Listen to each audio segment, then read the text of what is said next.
السلام علیکم ورحمۃ اللہ تعالی وبرکاتہ۔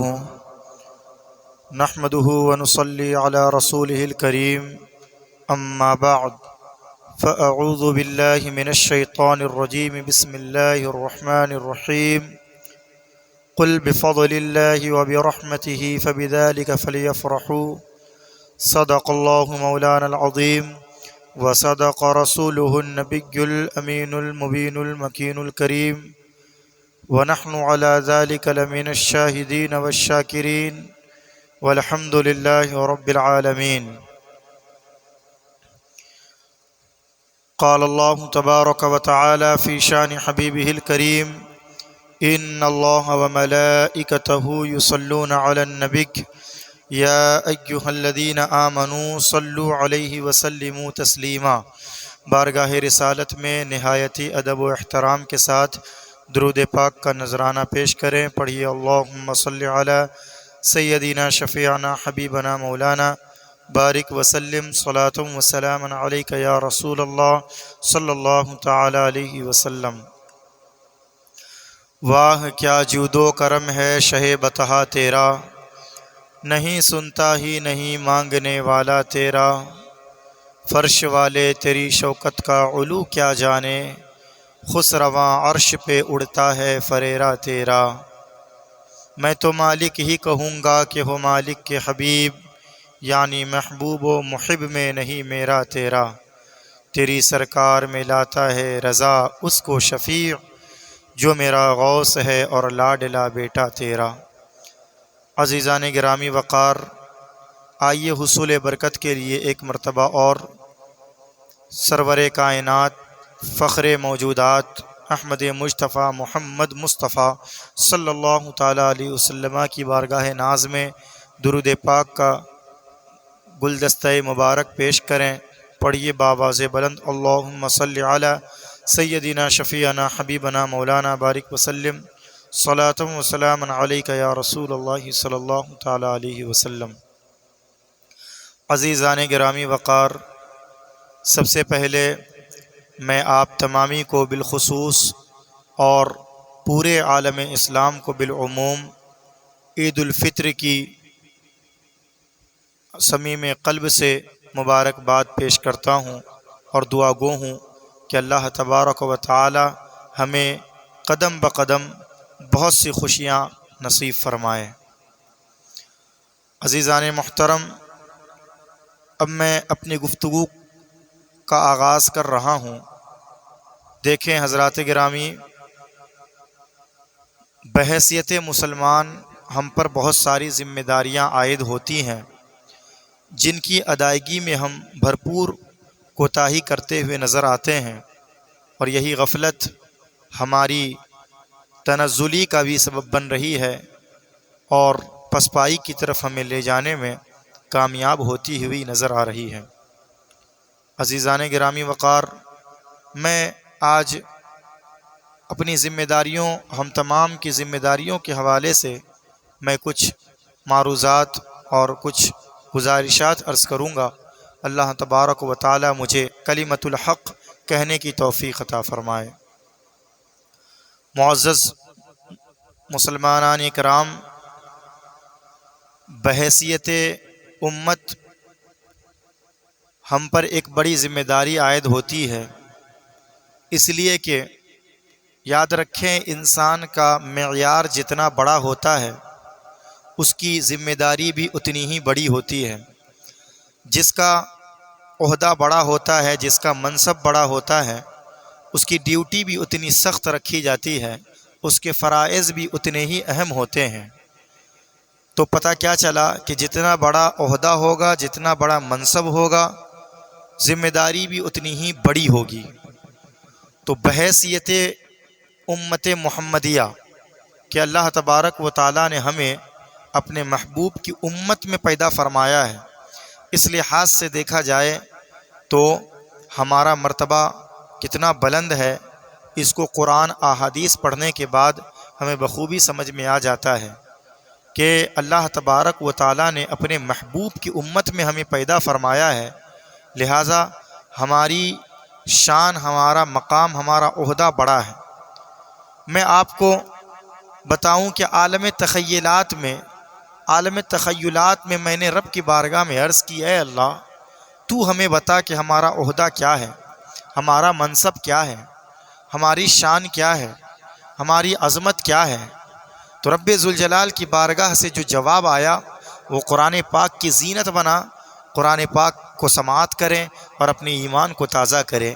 رب ذوالجلال نے ارشاد فرمایا، اعوذ باللہ من الشیطان الرجیم، بسم اللہ الرحمن الرحیم، کنتم خیر امت اخرجت للناس تأمرون بالمعروف وتنہون عن المنکر، جس کا مفہوم ہے کہ اے مسلمانوں تم بہترین امت ہو، تم بہترین امت ہو جو لوگوں کی ہدایت کے لیے ظاہر کی گئی، تم اچھائی کا حکم دیتے ہو اور برائی سے منع کرتے ہو اور اللہ پر ایمان رکھتے ہو۔ عزیزان گرامی وقار، اس آیت کریمہ میں ہماری پہچان، ہمارا انٹروڈکشن بیان کیا گیا ہے، ہمارے عہدے کو بیان کیا گیا ہے، ہمارے منصب کو بیان کیا گیا ہے۔ منصب یہ ہے کہ اللہ تبارک و تعالیٰ کی بارگاہ سے یہ آواز آ رہی ہے کہ اے میرے مصطفیٰ کریم کے غلاموں، اے میرے نبی کے ماننے والوں، اے میرے رسول صلی اللہ علیہ وسلم کے غلاموں، سنو، تمہارا عہدہ بہت بڑا ہے، تمہاری شان بڑی ہے، تمہاری عظمت کا مقام جو ہے وہ بہت ہی بلند ہے۔ جو چراغ میرے رسول نے جلایا، میرے نبی نے جلایا، جس چراغ کو میرے نبی نے روشن کیا، اب ان کے بعد تمہیں اس چراغ کی روشنی کو آگے پھیلانا ہے، اب تمہیں اس روشنی کو دور تک لے جانا ہے۔ ہدایت کی ذمہ داری اور ہدایت کے کام کو کرنے کی کوشش تمہیں کرنی ہے۔ ہاں ہدایت تو میں دوں گا لیکن کوشش تمہیں کرنی ہے، کوشش تمہیں کرنی ہے اور لوگوں کو اچھائی کی طرف لانا ہے۔ تمہارا عالم یہ ہونا چاہیے، تمہارا منصب کا تقاضا یہ ہے کہ جہاں کہیں تم برائی کو دیکھو گے تم اسے روکو گے، جہاں کہیں تم برائی کا شائبہ پاؤ گے تم زبان سے روکو گے یا ہاتھ سے روکو گے یا دل میں برا جان کر اسے روکو گے، اور اچھائی کا حکم دیتے ہوئے نظر آؤ گے، ہدایت کی بات کرتے ہوئے نظر آؤ گے۔ لیکن حضرات گرامی، ہمیں بہت افسوس کے ساتھ یہ کہنا پڑتا ہے کہ ہدایت کا پتہ بتانا یا ہدایت کی طرف بلانا تو دور کی بات ہے، ہم ہدایت کی بات کو سننا تک گوارا نہیں کرتے۔ کیا آپ نہیں دیکھتے کہ میلادیں ہوتی ہیں، جلسے ہوتے ہیں، مسجد میں خطاب ہوتا ہے، جمعہ کا بیان ہوتا ہے، لیکن اس کے باوجود ہم بہت پیچھے ہوتے ہوئے نظر آتے ہیں اور بہت تاخیر سے آتے ہیں، بالکل عین جماعت کے وقت میں آتے ہیں اور نماز میں شامل ہوتے ہیں۔ ہدایت کی بات سننا ہم گوارا نہیں کرتے ہیں، ہم ہدایت کی طرف بلانا کہاں سے ہم بلا پائیں گے؟ تو اسی لیے ہمیں اپنے منصب کو سمجھنا ہے، ہمیں اپنے مقام کو سمجھنا ہے کہ اللہ تبارک و تعالیٰ نے ہماری شان کو کس انداز میں بیان کیا ہے۔ اب میں آپ کو بتاؤں، آج عید کا دن ہے، آج عید کا دن ہے، یوم العید ہے، عید الفطر کی نماز ابھی آپ ادا کریں گے۔ یاد رکھیں، ایک بات میں آپ کو بتاؤں کہ عید الفطر کے دن، یوم العید یعنی عید کے دن جب سورج طلوع ہوتا ہے تو بس سورج طلوع خالی طلوع نہیں ہوتا ہے، بلکہ سورج جب طلوع ہوتا ہے تو اپنے دامن میں خوشیاں لے کر آتا ہے، اپنی دامن میں خوشیاں لے کر آتا ہے۔ تو اسی لیے ہم اور آپ اس دن خوشیاں مناتے ہیں۔ میں آپ کو یہاں پر ایک پیغام دینا چاہتا ہوں، سنیں کہ اس دن خوشی صرف نہیں منائی جائے گی بلکہ خوشی بانٹنے کا بھی یہ دن ہے، خوشیاں منانے کا بھی دن ہے یہ، اور ساتھ ہی ساتھ خوشیاں بانٹنے کا بھی دن ہے۔ آپ جب عید کی نماز پڑھ کر گھروں کو جائیں گے، اپنے بچوں سے ملیں گے، عیدی دیں گے، انہیں تحفے دیں گے، تو وہاں پر آپ نظر دوڑانا، ادھر ادھر توجہ دینا۔ کچھ بچے ایسے بھی ہوں گے جو آج کے دن، آج عظیم دن میں بھی ان کے کپڑے پرانے ہوں گے، انہیں کوئی عیدی دینے والا نہیں ہوگا، ان کو کوئی پوچھنے والا نہیں ہوگا۔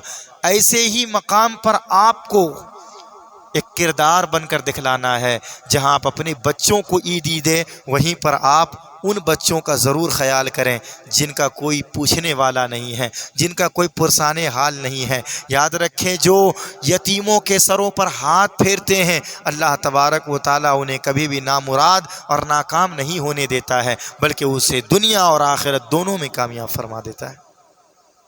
دنیا اور آخرت دونوں میں کامیاب فرما دیتا ہے۔ چنانچہ حدیث پاک میں آیا، ہمارے اور آپ کے نبی صلی اللہ تعالیٰ علیہ وسلم نے یتیموں کے حوالے سے کیا ارشاد فرمایا، سنیں اور ایمان کو تازہ کریں۔ مصطفیٰ کریم فرماتے ہیں کہ جس شخص نے اللہ کی رضا کے لیے کسی یتیم کے سر پر ہاتھ پھیرا تو جتنے بال اس ہاتھ کے نیچے آئیں گے، اللہ تبارک و تعالی ہر ایک بال کے بدلے اس کے نامہ اعمال میں نیکیاں عطا فرمائے گا، نیکیاں عطا فرمائے گا۔ میں آپ کو یہ پوچھنا چاہتا ہوں، آپ سوچیں، غور کریں، غور طلب بات ہے یہ جو انسان یتیم کے سر پر ہاتھ پھیرتا ہے تو وہ انسان اللہ کی رحمت سے محروم نہیں رہتا ہے۔ تو جو انسان یتیم کا خیال کرے، اسے عیدی دے، اسے تحفہ دے، اسے خوشیوں سے نوازے، بھلا وہ بندہ اللہ کی رحمت سے بھلا مایوس یا نامراد کیسے ہو سکتا ہے؟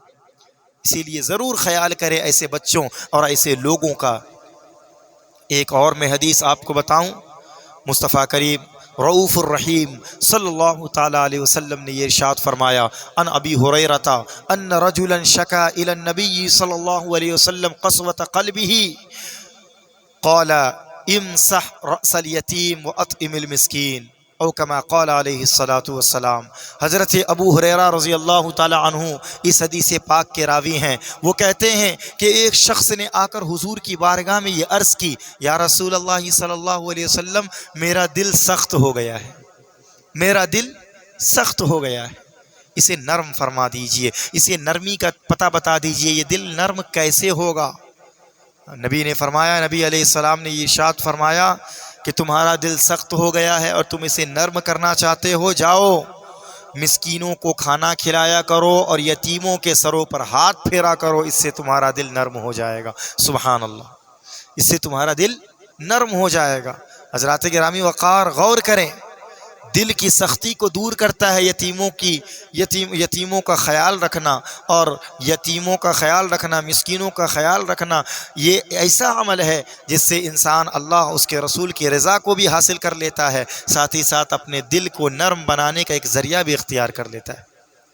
تو اسی لیے یتیموں کا، غریبوں کا، مسکینوں کا، فقیروں کا ضرور خیال کریں۔ ایسا نہیں ہے کہ اپنے اہل خانہ کے ساتھ اب خوشیاں منا کر رہ جائیں، اس سے آپ حقیقت میں عید کا لطف اور عید کی جو حقیقی معنوں میں جو خوشی ہے اس کی روحانیت کو آپ نہیں پا سکتے ہیں جب تک آپ غریبوں کا خیال نہیں کریں گے، جب تک آپ مجبوروں کا خیال نہیں کریں گے۔ اللہ اکبر۔ میں آپ کو یہاں پر اس حوالے سے ایک بہترین واقعہ ذکر کرنا چاہتا ہوں، ایک بہترین ایک کردار پیش کرنا چاہتا ہوں۔ سلسلہ عالیہ قادریہ کے عظیم پیشوا ہیں حضرت سیدنا ابو الحسن سری سقطی رحمۃ اللہ تعالی علیہ۔ یہ کہتے ہیں کہ ایک مرتبہ ایسا ہوا کہ میرا دل، مجھے دل کی سختی کا مرض مجھے لاحق ہو گیا، یعنی میرا دل سخت ہونے لگا۔ میں نے اپنے شیخ کے پاس جا کر عرض کی، آپ کے شیخ تھے حضرت سیدنا ابو الحسن معروف کرخی رحمۃ اللہ تعالی علیہ۔ کہتے ہیں کہ میں نے شیخ کے پاس آ کر عرض کی، دعا کی درخواست کی، آپ نے دعا کی میرے لیے اور میرے دل کی سختی آپ کی دعا کی برکت سے ختم ہو گئی، دل نرم ہو گیا۔ یہی کہتے ہیں کہ ایک مرتبہ میں عید الفطر کی نماز ادا کر کے واپس گھر جا رہا تھا، واپس گھر کو روانہ ہو رہا تھا، میں نے راستے میں دیکھا، ایک عجیب منظر دیکھا۔ میں نے اپنے شیخ معروف کرخی کو دیکھا کہ آپ ایک بچے کو ساتھ لے جا رہے ہیں۔ بچے کی حالت ایسی ہے کہ بال بکھرے ہوئے ہیں، جوتا ٹوٹا ہوا ہے، چہرہ گرد و غبار ہے اور گرد و غبار سے آلود ہے اور بال بکھرے ہوئے ہیں، کپڑے بھی پھٹے پرانا پہنا ہوا ہے، پھٹے پرانے کپڑے زیب وطن کیا ہوا ہے۔ آپ اس بچے کو لے جا رہے ہیں اور آپ نے پوچھا، یہ کہتے ہیں کہ میں شیخ کے پاس گیا اور کہا کہ آپ یہ بچہ کون ہے اور اسے آپ کہاں لے جا رہے ہیں، اسے آپ کہاں لے جا رہے ہیں، یہ بچہ کون ہے؟ شیخ معروف کرخی کہتے ہیں کہ یہ بچہ میں نے اسے دیکھا، میں نماز پڑھ کر آ رہا تھا عید کی، میں نے دیکھا کہ یہ دوسرے بچوں کے پاس کھڑا ہے، دوسرے بچے کھیل رہے تھے اور یہ بچہ رو رہا تھا۔ میں اس کے قریب گیا اور میں نے پوچھا، اے بچے، بھلا تو مجھے بتا تو صحیح، تجھے کس نے رلایا ہے، تجھے کس چیز نے تکلیف دی ہے، کیوں تو آج رو رہا ہے؟ اس بچے نے کہا کہ میں ان بچوں کے ساتھ کھیلنا چاہ رہا ہوں، یہ بچے اخروٹ سے کھیل رہے ہیں، میں نے بھی کھیلنے کا ارادہ کیا، لیکن میرا باپ نہیں ہے، میرے والد انتقال کر چکے ہیں، میں یتیم ہوں، میرے پاس میرے والد اگر ہوتے تو وہ مجھے عیدی دیتے اور میں اس سے اخروٹ خریدتا اور میں بھی ان بچوں کے ساتھ کھیلتا، اسی لیے میرا دل آج آزردہ ہے، اسی لیے میں رو رہا ہوں۔ شیخ معروف کرخی کہتے ہیں کہ میں نے جب یہ سنا تو میں نے اس بچے کو لے لیا اور میں نے سوچا کہ میں اسے اخروٹ خرید کر دوں گا تاکہ یہ بچوں کے ساتھ کھیل لے۔ حضرت سری سختی کہتے ہیں کہ میں نے اپنے شیخ سے عرض کی، میں نے شیخ سے اجازت طلب کی، اے میرے شیخ آپ مجھے اجازت دیں، میں اس بچے کو اپنے گھر لے جانا چاہتا ہوں اور اس کا حلیہ بدلنا چاہتا ہوں، اسے بہترین طور پہ میں اس کو سجانا چاہتا ہوں۔ تو شیخ کرخی رحمۃ اللہ تعالیٰ علیہ نے کہا، معروف کرخی نے کہا رحمۃ اللہ تعالیٰ علیہ نے کہا، اگر واقعی تم ایسا کرو گے تو میں تمہارے لیے دعا گو ہوں کہ اللہ تبارک و تعالیٰ راہ سلوک کہ تمام مشکلات کو تمہارے لیے ختم فرما دے اور اپنی جانب راستے کو آسان فرما دے، تمہارے سینے کو ایمان کی دولت سے بھرپور کر دے اور تمہاری منزل کو آسان کر دے۔ حضرت سری سختی رحمۃ اللہ تعالیٰ علیہ بچے کو لے کر گھر گئے، نہلایا اور بہت ہی ناز کے ساتھ، بہت ہی پیار کے ساتھ اسے دلار کر رہے ہیں، پیار کر رہے ہیں، اچھا خوبصورت نیا کپڑا زیب تن کرایا، بالوں کو سوارا، اچھے جوتے پہنائے، اس کے بعد عیدی دیا، تحفہ دیا، اخروٹ بچے نے خرید لیا، بچوں کے ساتھ جا کر کھیلنے لگا۔ بچے دیکھے تو حیران ہو گئے، بچوں نے دیکھا تو حیران و ششدر ہو کر پوچھا، اے بچے تجھے آج، بچوں نے پوچھا کہ آج تم پر یہ کس بچوں نے پوچھا آج تم پر یہ احسان کس نے کر دیا ہے؟ اس بچے نے کہا کہ حضرت شیخ معروف کرخی اور سری سقطی رحمہم اللہ نے یہ احسان فرمایا ہے۔ اللہ اکبر۔ یہ فرماتے ہیں کہ انہوں نے پوچھا بچوں سے، اس بچے سے پوچھا، اے بچے تمہارا عید کا دن آج کیسا گزرا ہے؟ تجھے آج کیسا محسوس ہو رہا ہے؟ اس بچے نے یہ کہا کہ مجھے آج بہت خوشی مل رہی ہے، میرا دل بہت ہی باغ ہو گیا ہے، مجھے آج باپ کی کمی کا احساس نہیں ہو رہا ہے، مجھے ایسا لگ رہا ہے کہ میرے والد ابھی موجود ہیں، مجھے ایسا لگ رہا ہے کہ میرا دل اطمینان ہے، بڑی خوشی کی کیفیت ہے دل میں۔ جب اس جواب کو سری سقطی رحمۃ اللہ تعالیٰ علیہ نے سنا تو اتنا خوش ہوئے، کہتے ہیں کہ میں اتنا زیادہ خوش ہوا کہ مجھے ایسا لگا کہ میری عید کی خوشی دوبالا ہو چکی ہے، میری عید کی خوشی مزید بڑھ چکی ہے اور میری عید کی خوشی میرے دل میں کیفیت انگڑائی لے رہی ہے، میں بہت خوش ہو گیا۔ سبحان اللہ سبحان اللہ۔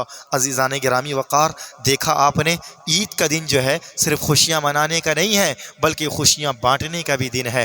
آپ صرف اپنے بچوں، اپنے اہل و عیال کے ساتھ صرف نہ رہ جائیں بلکہ آپ ضرورت مندوں کا ضرور خیال کریں، آپ حاجت مندوں کا خیال کریں۔ جو غریب بچوں، جو یتیم بچوں کے بارے میں خیال کرتا ہے، اللہ تبارک و تعالیٰ اس بندے کے گھر کو آباد کرتا ہے، اللہ تبارک و تعالیٰ اس گھر کے معاملات کو بہتر فرماتا ہے اور اسے خوشیوں کا گہوارہ بنا دیتا ہے، نعمتوں کا گہوارہ بنا دیتا ہے۔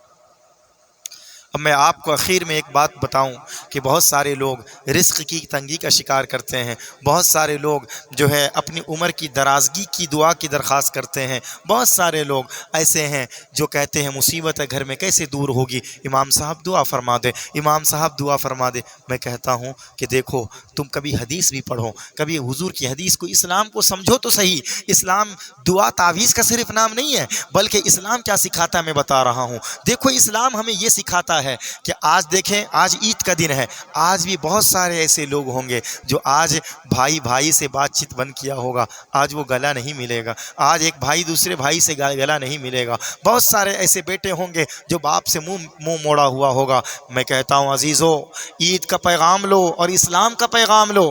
حضور نے کیا فرمایا؟ ان رسول اللہ صلی اللہ تعالی علیہ وسلم من احب ان یبسط له فی رزقہ الی آخری حدیث۔ یہ حضور نے فرمایا کہ جو شخص یہ چاہتا ہے کہ اس کے رزق میں برکت ہو، جو چاہتا ہے اس کی عمر میں برکت ہو، جو چاہتا ہے اس کے معاملات بہتر ہوں، اس کے رزق میں کشادگی آ جائے، وہ اپنے دوستوں کے ساتھ، اپنے ماں باپ کے ساتھ، اپنے بھائی کے ساتھ، اپنے اہل و عیال کے ساتھ صلہ رحمی کرے، ان کے معاملات میں خیر کا معاملہ کرے، ان کے ساتھ خیر کا معاملہ کرے اور ان کے ساتھ ایک بہترین زندگی گزارے، صلہ رحمی کرے، نا اتفاقیوں کو ختم کرے، نفرتوں کو ختم کرے، عداوتوں کو ختم کرے۔ اللہ تبارک و تعالیٰ اس کے رزق میں، اس کے عمر میں، اس کے گھر کے معاملات میں برکت عطا فرمائے گا۔